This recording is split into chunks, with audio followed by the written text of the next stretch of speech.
What's up, everybody? Bam Racing Videos here. I'm the man behind the camera, Brandon Metler, and welcome to the seventh episode of my Left Behind series that highlights the lost, forgotten, and abandoned racetracks in the United States. In this episode, we will visit three very different short tracks in the state of North Carolina. Sit back and jump back in time with me as we revisit New Asheville Speedway, the old Forsyth County Fairgrounds Speedway, and Roaring River Speedway. The first track in this episode is a fairly well known track for multiple reasons. The new Asheville Speedway, located in Asheville, North Carolina, was an action packed balls to the wall 4/10 mile track. I call it an oval, but the track was more shaped like a square. This track was one of the premier tracks to go to for some good old short track racing, but its closing was one of the most controversial closings I've ever seen, which we'll get into later.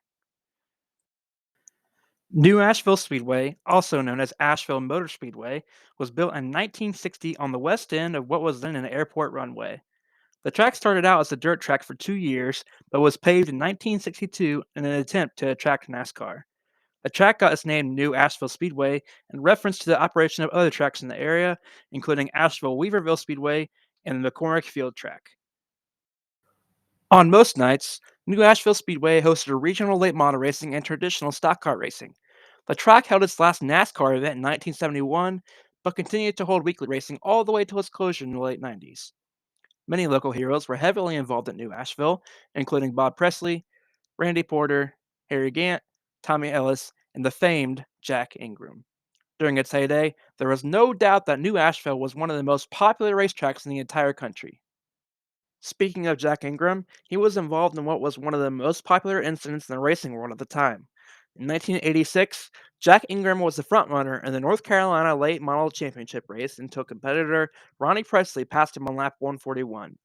Jack was not a fan of the way Ronnie raced him, or so he thought, so Jack proceeded to drive backwards on the track and hit Ronnie's cousin after Ronnie had already driven by. After the incident, Jack was charged with 3 cases of assault on police officers who were trying to escort him out of the track. The incident cost Jack the chance at a NASCAR championship, which he eventually later admittedly regretted. This was just one of the famous incidents that you would see at New Asheville. As I hinted to, the way New Asheville Speedway closed was an extremely controversial deal. The Biltmore House, which is now a museum and local tourist attraction, wasn't fond of the noise the Speedway produced. To help solve their problem, the Biltmore Company gathered a group of private donors to buy the track for the sole purpose of shutting it down. The $1.1 million purchase of the track ended New Asheville's history for good, for the sole purpose of noise elimination. The purchase was final in 1998, and the track's last ever race was held in 1999 after a petition from the fans allowed one last year of races. If you want to find a much better tribute to Nashville Speedway, be sure to check out Dale Jr.'s Lost Speedways episode on Peacock. The episode includes a lot more information than I told you about, as well as interviews from several people, including drivers like Jack Ingram and local historian Phil Combs. The episode is a ton better than what I'm able to do, so be sure to check it out.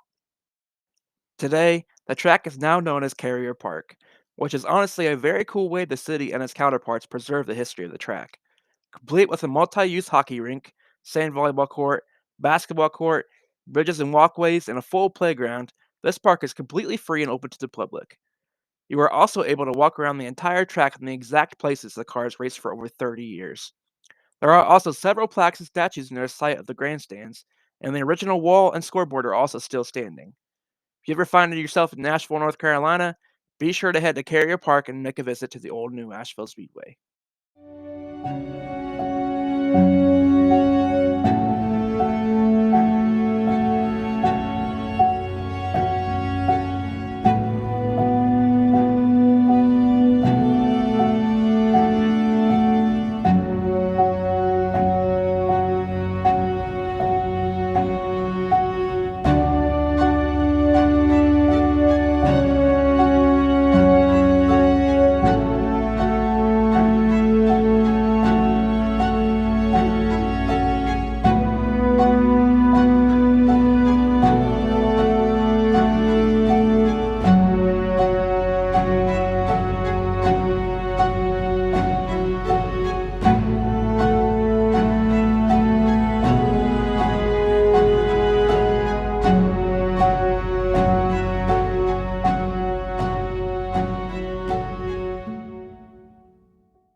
When a race fan is prompted to name a racetrack that has hosted a NASCAR Grand National race in Winston-Salem, North Carolina, most will name the famous quarter mile of Bowman Gray Stadium.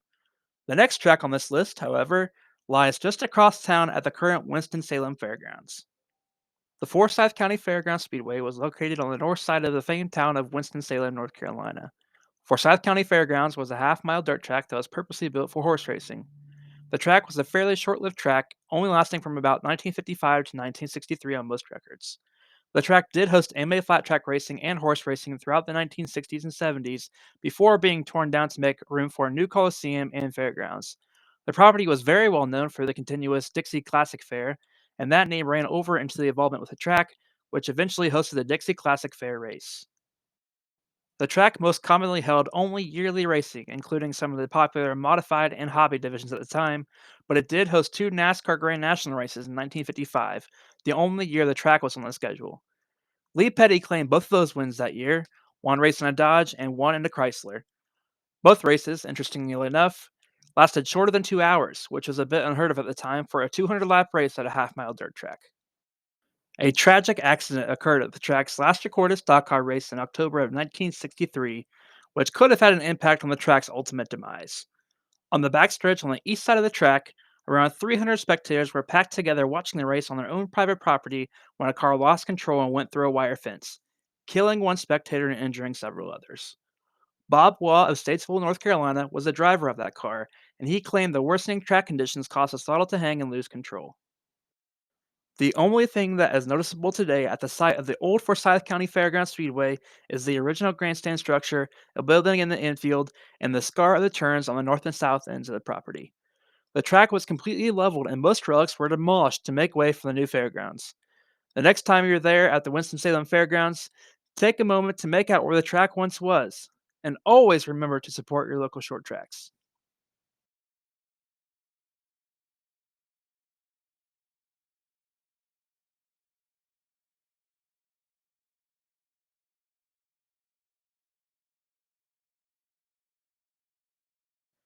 The third and final track in this video comes from the rolling hills in North Carolina at Roaring River Speedway.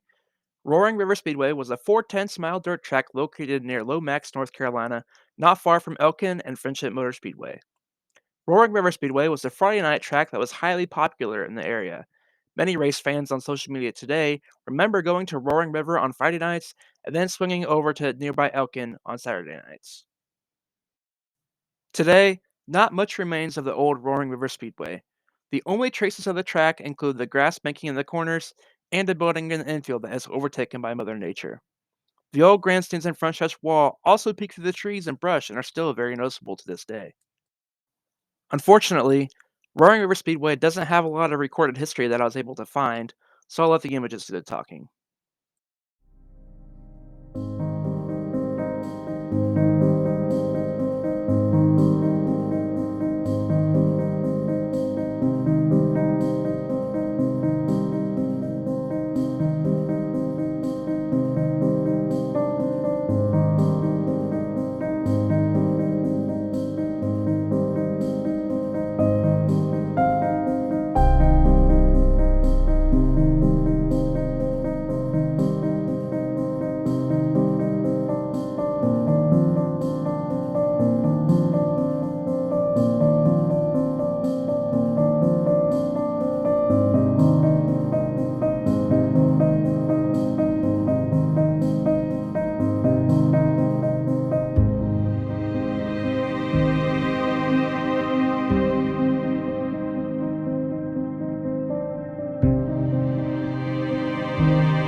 If you liked this video, feel free to leave a like or comment below, and tell me how I did. I'd love to hear any stories you have about the tracks in this video, and I'd even like to hear if I got any information wrong that you may know about.